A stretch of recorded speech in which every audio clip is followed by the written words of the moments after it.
Good morning, everyone, and welcome to another episode of Good Morning Soul. We're doing it live action until my microphone is fixed, which is probably not going to happen.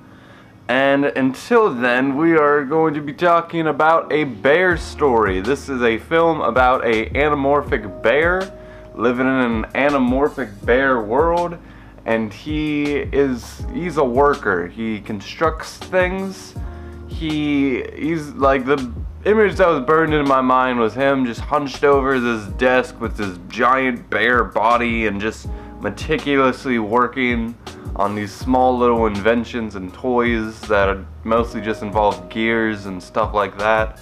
He lived back in those times before toys and everything were just assembly lines. Created on assembly lines, I should say. And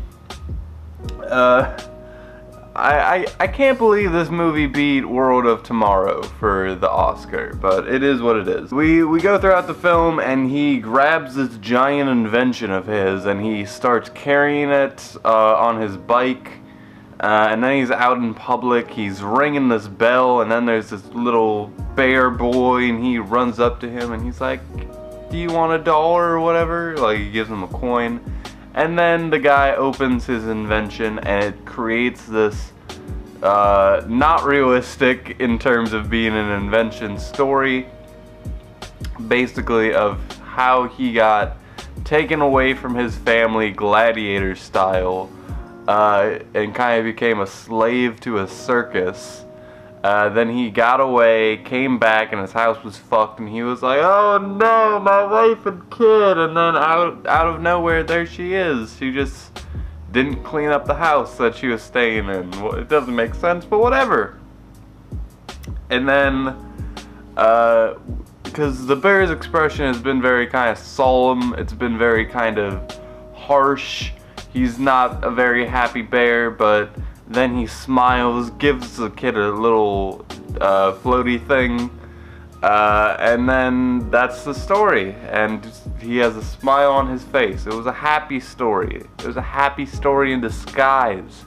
We're in a world where happy endings too played out. So we gotta do the alternatives. But now the alternatives are the alternatives. But overall, interesting enough short film, definitely worth watching.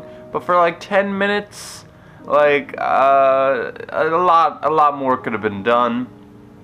I didn't feel like anything special about the bear in particular. The animation style looked really good, but I feel like there's nothing like particularly different about it. I feel like each of these short films, whether it be World of Tomorrow, which looks like grade A under A on crack, and then we have like, what are some other examples? The Pixar, which looks like Pixar films.